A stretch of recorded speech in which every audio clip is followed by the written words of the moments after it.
이런 생각을 한 번쯤 해보셨습니까? 예수님은 감사를 받는 분이실까? 아니면 감사를 드리는 분이실까? 곰곰이 생각해 보니까 예수님은 감사를 받는 분이심은 분명한 것 같은데 예수님도 감사를 할까? 성경을 보면은 예수님 감사에 대한 이야기가 수없이 나오는데 그중에 예수님께서 하나님에게 감사뿐 아니라 우리들에게도 감사하는 내용이 놀랍게 나타납니다.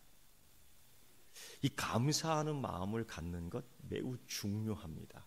감사의 마음이 있느냐 없느냐의 차이가 하늘과 땅 차이죠. 그런데 이 감사한 마음을 나누는 것이 이제는 중요합니다. 왜냐하면은 이 감사의 마음을 나누는 것은 나 자신뿐 아니라 이웃과 함께 이 큰 기쁨과 행복을 나누며 전파하는 것이기 때문입니다. 그래서 성경 전체에 대해서 보면은 이 감사의 이야기가 수없이 나오는데 감사는 우리 삶에 있어서 사실 매우 중요한 부분입니다. 사도 바울은 그래서 이 감사를 그리스도인의 삶에 있어서의 한 양식으로 이해했습니다. 고로 감사가 없는 그리스도인은 그 모습이 온전치 않은 거예요. 그래서 감사가 있는 그리스도인, 이것은 단순히 하나님의 어떤 법을 지키면서 이루어지는 것이 아니라 내가 하나님 앞에 서 있을 때 나타나는 삶의 한 양식이라는 거예요. 그래서 바울은 이렇게 얘기합니다. 항상 기뻐하는 사람, 그리고 또 항상 기도하는 사람, 그리고 또 항상 늘 감사하는 사람. 그래서 이 감사는 하나님 앞에서 존재하는 자의 모습인데 기뻐하는 사람이에요. 하나님 앞에서 어떤 모습이냐? 기도하는 사람이에요. 그리고 하나님 앞에서 전 존재를 보여주는데 항상 감사하는 사람으로 사도 바울은 이렇게 강조하고 있습니다. 그런 의미에서 예수님은 이 감사를 어떻게 중요시 여겼을까? 예수님의 공생애의 삶 속에서 감사를 드리는 일, 감사를 받는 일 참 많았지만은 마태복음 11장을 보면은 그 문둥병 걸린 10명이 나옵니다. 정말 이들에게는 치명적입니다. 다시금 어떤 삶을 회복할 수 없는, 재기할 수 없는 그런 상황에 빠진 사람들입니다. 사회적으로, 공동체적으로, 개인적으로 이제는 소생이 불가능합니다. 그런데 예수님께서 그들을 보시고 매우 불쌍히 여긴 겁니다. 그리고 치료를 깨끗하게 해줍니다. 그런데 놀랍게도 그 10사람 가운데 한 사람인 사마리아인, 깨끗함을 나음을 입은 그 문둥병 환자였던 그 사람만이 예수님 발 앞에 엎드려 감사를 합니다. 너무 기쁘지요. 아유 그래, 감사하러 왔구나, 고맙구나. 네가 감사하러 왔구나, 기특하구나. 아유 이제 이렇게 감사하러 다닐 줄도 아는구나. 아유 참 훌륭하다. 이런 말씀 하셨을까요? 아니에요. 그 한 사람이 문득 와 예수님 발 앞에 엎드려 감사합니다라고 했는데 예수님 말씀은 이거예요. 10사람이 다 깨끗함을 받았지 않느냐? 나머지 9은 왜 감사를 하지 않지? 물론 감사를 못 받아서 감사하지 않기 때문에 정말 섭섭해서 그런 말씀 하셨다라는 생각은 들지 않습니다. 그러나 감사하지 않는 사람에 대한 예수님의 판단은 왜 이렇게 말씀하셨을까? 그것은 바로 이 감사는 믿음만큼이나 연결되어 있기 때문입니다. 그가 발 앞에 엎드려서 감사합니다라고 고백했던 것은 그 나음받은 사마리아 사람이 이렇게 고백한 거죠. 주님은 정말 하나님의 아들이십니다. 감사합니다. 그래서 그 감사는 그냥 우리가 생각하는 뭐 하나 얻어먹고 도움받아서 감사하는 그것이 아니라 예수님이 구주이십니다. 예수님이 하나님의 아들이십니다라고 고백하는 믿음과 연결되어 있는 거예요. 주님은 이 감사를 요청했던 겁니다. 이 감사. 또 예수님 공생의 기간에 시몬 바리새인 집에 초청받아 들어갑니다. 보통 집안에 초청받아 들어가면 그 집주인이 씻을 물을 다 제공하는 거예요. 손도 씻고 얼굴도 좀 씻고 그리고 중요하게 발도 씻고 발은 꼭 씻어야 되겠죠.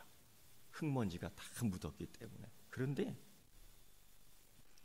이 바리새인 시몬은 어쩐 일인지 씻을 물을 주지 않는 겁니다. 참 이거는 의도적으로 이건 아주 의도적인 예의를 벗어나는 거죠. 예수님은 그래도 인내하시고 그 집에 들어가 이야기를 나눕니다. 그런데 이때에 어떤 일이 벌어지냐? 갑자기 어느 여인이 그 집에 들어와 예수님 발 앞에서 무릎을 꿇고 앉아 엉엉 우는 거예요. 정말 사람들이 당혹해합니다.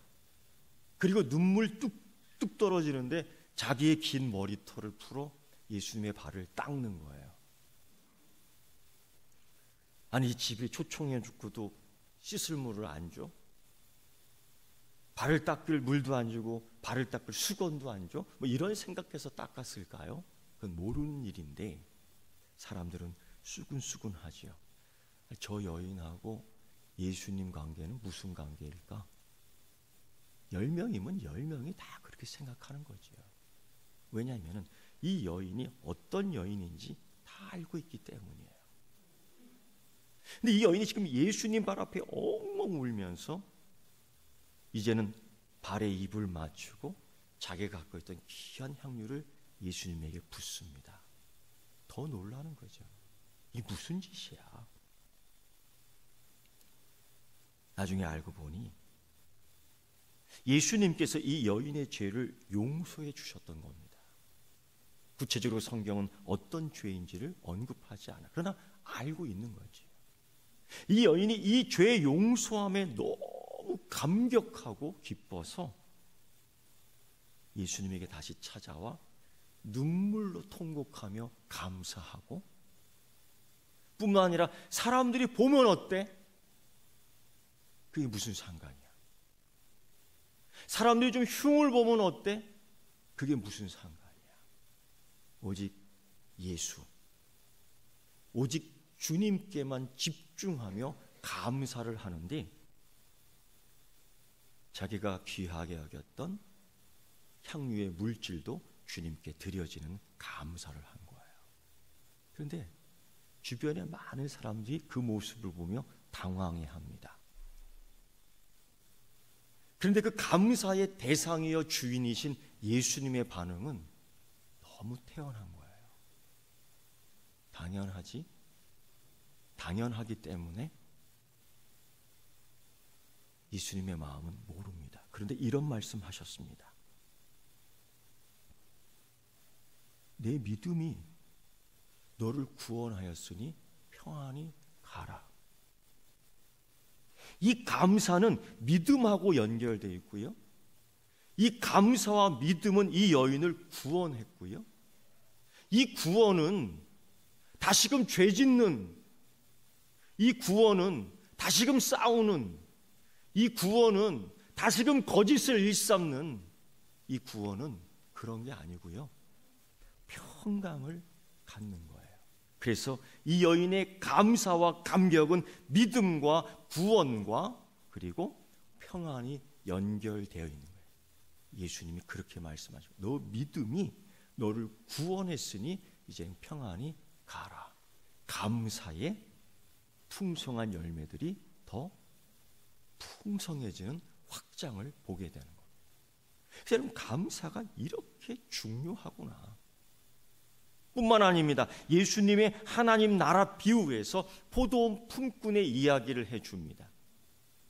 오늘 부자 농장의 포도원 농장의 집주인이 이 포도 열매를 이제는 따고 농사 짓기 위해서 일꾼들을 부르는데 아침에 일찍 시장에 나가 사람들을 사갖고 옵니다.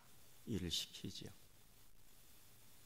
오후 늦게쯤 이제 파장이 될 때쯤인데 어슬렁거리고 아직 일자리를 찾지 못한 사람들을 불러놓고 일거리를 줘요. 그리고 농장으로 데려와 함께 일을 시킵니다. 오후 늦게 온 그 사람들이 얼마나 감사하고 고마운지요. 자기 처지를 아는 거예요. 다른 사람들이 그들을 쓰지 않고 다른 사람들이 그들을 부르지 않았다는 것은 그만큼 일할 수 있는 능력이나 처지가 덜 됐다는 것이죠. 부족하는 것이죠. 그래서 사람들이 그를 부르지 않은 거예요. 그런데 예수님은 그를 불렀습니다. 마치 의인을 부르지 않고 죄인을 부르는 것처럼, 마치 건강한 사람을 부르지 않고 병든 사람을 부르는 것처럼 이 포도원 농장의 주인은 오후 늦게 그런 사람들을 부른 겁니다. 그리고서 나중 일을 다 마치고 세무를 해주는데 놀랍게도 하루 임금 약속했던 것들을 아침에 온 자나 저녁에 늦게 온 자나 동일하게 줘요. 이때의 시간적 계산, 현실적 세상적 계산으로 했던 우리의 공로를 상당히 강조했던 그 노동자들이 항의를 합니다. 왜 우리는 이만큼 줍니까? 나를 일꾼 삼아 주셔서 감사합니다. 나에게 오늘 하루의 일삭 주셔서 감사합니다. 나를 오늘 이렇게 불러주셔서 나의 오늘 하루의 삶을 만족스럽게 해주셔서 감사합니다. 이 감사가 없고요. 이제 비교하며 자기의 공로를 생각해서 오히려 그 주인에게 불평하는 거예요. 왜 저 사람하고 똑같이 주는 겁니까? 라는 거예요. 반면에 늦게 들어온 자는 감사한 줄을 알지요. 왜냐하면은 적은 시간 노동했기 때문이가 아니라 많은 사람들이 볼 때에 다 그런 거예요. 죄인이고요, 병든 자이고요, 권리가 없고요, 의롭지 못하고요. 그럼에도 불구하고 주님이 하나님의 자녀다라고 인쳐주셨거든요. 그래서 우리가 성도, 거룩한 백성이라고 불리움을 받지만은 거룩한 모습은 없습니다. 우리가 성도다, 의인이다라고 부르지만은 우리의 도덕적 행실에 공로적인 의인으로서의 모습은 없습니다. 사람들은 그래서 놀리죠. 니까지 게 무슨 성도야? 니까지 게 무슨 의인이야? 이 세상이 보는 것처럼 그래서 의인이 아니고 세상적 가치 기준으로 시간대로 일했기 때문에 정당하게 받는 것, 그것이 아니라 은혜로 받는 것이라는 거예요. 구원은 은혜입니다. 은혜 또한 은혜입니다. 하나님 나라의 특징이 바로 그거예요. 은혜. 그래서 감사하고 감격하는 것이 하나님 나라의 특징입니다. 예수님은 이걸 보여주시는 거죠. 그래서 감사해야 된다는 거예요. 조건이 있어서가 아니라 은혜가 있기 때문입니다. 오늘 우리가 읽은 본문에 이런 이야기가 가득하게 집중되어 있습니다. 예수님은 어느 날 4,000명이 넘는 그 무리 앞에서 하나님 나라 이야기를 해주는데 말씀이 좀 너무 재밌었던 것 같습니다. 3일 밤낮을 계속했던 거예요. 우리도 오래전 교회 부흥회를 하면은 5일 동안 6일 동안 한 적이 있습니다. 그때 아버지 어머니의 말씀을 들어보면은 가마솥을 이고 다녔다고 그래요. 그때는 새벽에도 아침 10시에도 저녁에도 끝나면 또 철야를 하고 계속해서 그런 부흥회가 있었는데, 아니 솥을 걸어놓고 해 먹으면서 말씀 축제가 있었다고 합니다. 아마 그때도 그랬던 것 같아요. 그런데 3일이 지나면서 먹은 음식들이 다 떨어져요. 피곤하지요. 광야니까요. 예수님 얼굴, 그들의 얼굴의 모습을 보니 지친 모습이 역력, 그리고 굶주렸던 모습들이 보이기 시작하는데, 이 상태로 집으로 돌려보냈다가는 길거리에서 쓰러질 것 같습니다. 그래서 제자들에게 요청합니다. 이들을 그냥 보낼 수 없지. 이 무리들을 보니까 너무 불쌍해. 사흘이 지났는데 먹을 것이 없구나. 좀 구해오너라. 좀 가지고 오너라. 이 사람들을 먹여야 되겠어. 예수님의 요청이에요. 제자들이 깜짝 놀랍니다. 먹을 것이 없습니다. 이 광야에서 이 많은 사람들에게 먹을 걸 제공하기는 너무 힘이 듭니다. 그게 불가능, 절망, 실망, 좌절. 하나님 나라의 이야기를 들으면서 우리 생각의 습관이 계속 그런 대로 빠져들어가요. 때로는 이 거룩한 곳에 집중하지 못하고 자꾸 거룩하지 못한 음란의 세계에 우리가 빠져들어가요. 하나님이 원하는 복된 자리에 있지 아니하고 악인의 자리에 자꾸 참여해요. 이럴 때가 얼마나 많아요. 그래서 감사하지 못하고 불평하고요. 축복하지 못하고 저주하고요. 이런 세상적 유혹과 습관에 젖어 있을 때가 많이 있습니다. 예수님은 그걸 보았던 것 같아요. 제자들에게 요청합니다. 그럼 지금 가지고 있는 음식은 없을까? 그때 제자들이 떡 7개와 물고기 2마리. 근데 그냥 물고기 2마리가 아니라 작은 물고기 2마리예요. 두어 마리. 그러니까 아마 머리는 이렇게 뜯어졌던 것 같아요. 온전한 2마리가 아니 두어 마리 하고 보니까 뭐 꼬랑지가 이렇게 떨어져 나갔던지 그랬던 것 같아요. 그걸 가지고 옵니다. 오래된 것이에요. 근데 예수님께서요, 그 음식을 보시고 좋아하셔요. 기뻐하셔요. 그리고 감사하셔요. 성경을 읽어보면 이 감사를 어떻게 표현했냐? 축사하셨다. 떡 7개와 생선 2마리를 가지고 축사하셨다라고 이야기합니다. 이때 이것이 감사예요. 그런데요, 이 예수님께서 이때 이 상황에서 이 떡과 물고기를 갖고서 감사했는데 과연 물고기와 떡에 대한 감사였을까? 그게 아니고요. 첫째, 예수님은 누구에게 감사를 했느냐? 청중들에게 감사했어요. 그걸 다르게 표현하면 이 무리들을 보고 불쌍히 여겼다는 마음이에요. 하나님 말씀을 들으며 굶주리고 있구나.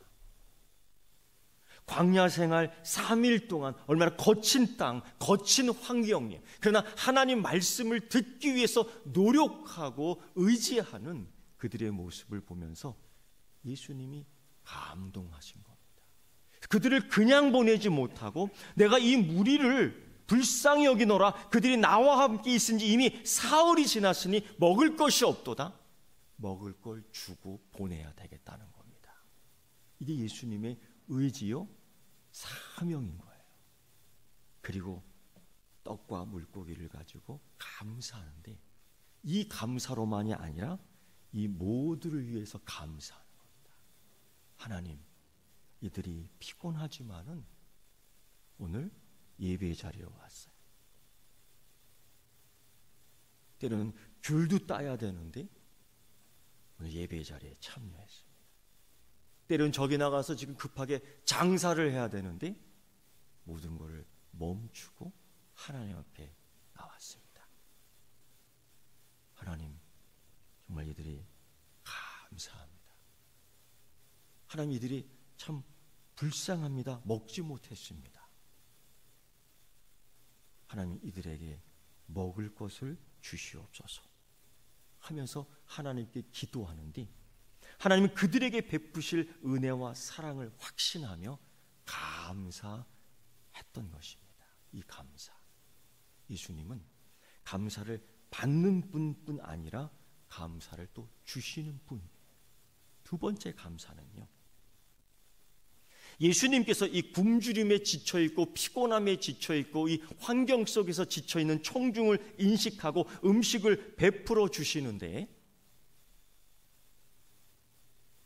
제자들이 갖고 있던 작은 음식을 가지고, 작은 먹을거리를 가지고 감사합니다. 예수님의 감사는 우리가 생각하는 풍성함, 12강주리가 남고 7강주리가 남아서 감사하는 것이 아니라, 지금 갖고 있는 작은 음식, 거친 음식, 우리가 볼 때 부족한 음식을 갖고도 감사하는 예수님의 믿음입니다. 그걸 소망의 음식이라고 할 수 있겠죠. 반대로 생각해 보십시오. 광야 생활을 하는 이스라엘 백성들, 애굽에서 자유의 몸을 가지고 느닷없이 뛰쳐나오게 된 이스라엘 백성들, 자유함을 갖고 이제 광야 학교에서 자유인의 수업을 받습니다. 그때 하나님께서는요, 무상으로 모든 걸 베풀어 주셔요. 무상으로. 삼시세끼 먹을 수 있도록 음식을 제공해 줍니다.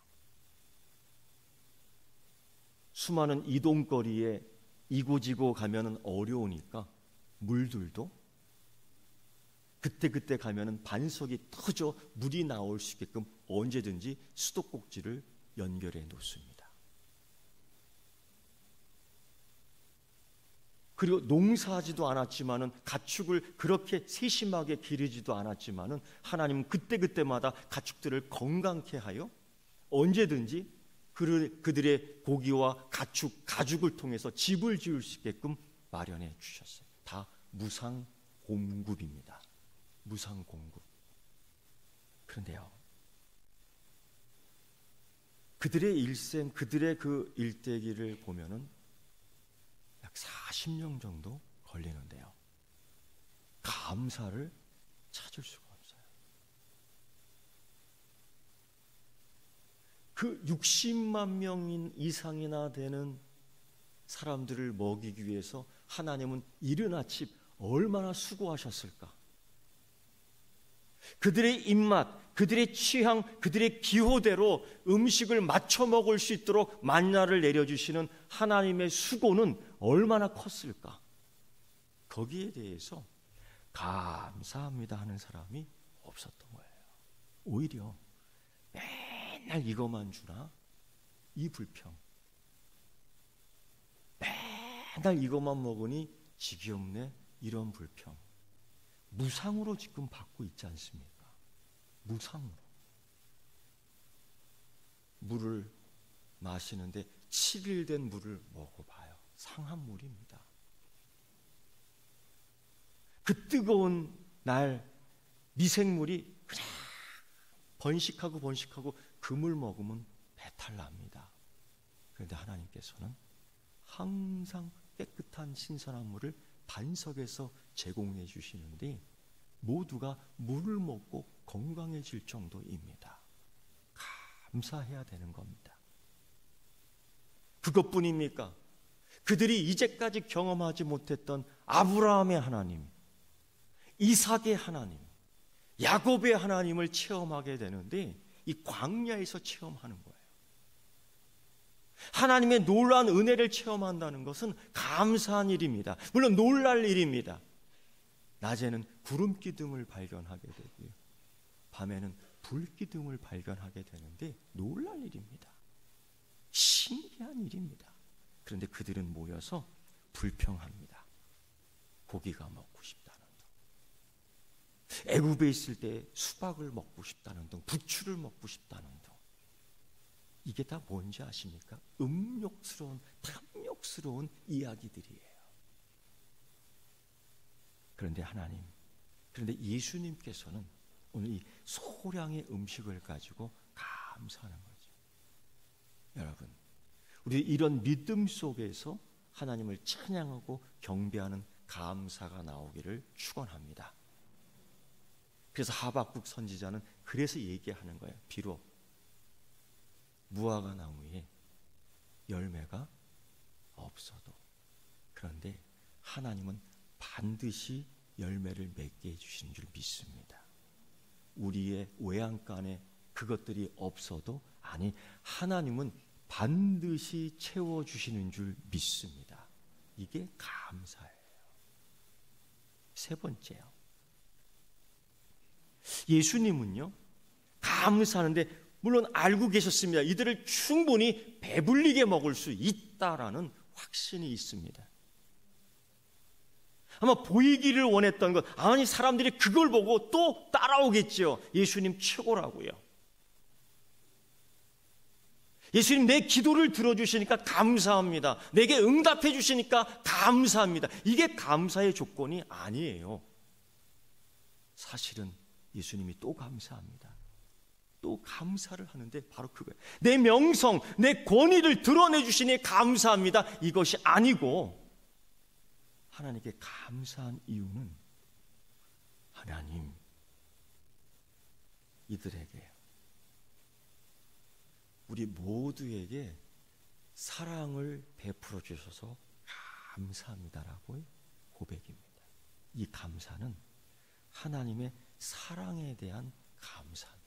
즉, 아버지 하나님이시기에, 좋은 것을 우리에게 주시는 하나님이시기에, 오늘 일용할 양식을 우리에게 주시는 하나님이시기에, 오늘 아들, 딸, 자녀인 우리에게 아버지께서 오늘 우리에게 양식을 공급해 주시니 감사합니다라는 이 감사의 기도는 관계 속에서 나타나는 감사입니다. 조건이 아니지요. 이 사랑의 감사. 그래서 예수님의 감사는 조건이 아니라 아버지와 자녀의 관계에서 나오는 사랑의 감사였던 겁니다. 오늘 이런 비슷한 감사가 아프리카 한 부족에서 분명히 보여 알게 됩니다. 어쩌면 그렇게 예수님의 감사를 닮았는지 한번 보면 좋겠습니다.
예, 그렇습니다. 감사는 은혜의 순환을 일으킵니다. 막힌 혈관을 뚫어주는 것처럼 감사는 은혜의 순환을 일으킵니다. 감사는 평안으로 우리를 인도합니다. 불평으로 어디로 가야 될지 모르고 방황하는 이들에게 이 감사는 분명한 평안으로 인도합니다. 감사는 기적을 보게 합니다. 큰 것만, 원하는 욕심만, 정욕만 바라보게 했지만 감사는 이제 은혜의 기적을 볼 수 있게 하는 겁니다. 또 감사는 사랑을 되찾게 합니다. 잃어버렸던 사랑을요. 사랑하는 성도 여러분, 여러분 믿음의 주머니 안에 어떤 감사가 있습니까? 한번 꺼내 보십시오. 믿음의 감사 속에 내 것이라고만 보관하고 있는 것은 아닙니까? 이제 그걸 하나 꺼내어서 옆 사람에게 주십시오. 감사합니다 하고요. 드리십시오. 감사합니다 하고요. 은혜의 순환, 평안으로의 인도, 기적을 보게 하는 믿음의 눈, 그리고 사랑을 회복하는 관계, 이것이 바로 감사입니다. 기도하겠습니다. 하나님 아버지, 이제는 감사의 마음이 아니라 감사를 나누는 자 되게 하여 주옵소서. 세상의 가치와 순서대로 때로는 정죄하고 상대방을 이기고 일어서야지 1등할 수 있다라는 이 존재의 순서 가운데에 우리가 하나님의 사랑을 잊어버린 건 아닙니까? 하나님의 감사를 등한시한 건 아닙니까? 이제 내 믿음의 주머니 안에 하나님이여 열쇠를 풀게 하시고 이제 이 봉인된 끈을 풀게 하셔서 안을 들여다보게 하옵소서. 내 감사가 몇 개 있는지를, 그리고 나를 위해 이 감사를 사용한 것이 아니라 이웃을 위하여 감사를 드릴 수 있도록 은혜와 복을 더하여 주옵소서. 그래서 풍성한 순환이 더 풍성한 열매가 맺게 되는 주의 여호와 하나님의 자녀 되게 하여 주옵소서. 예수님의 이름으로 기도드리옵나이다.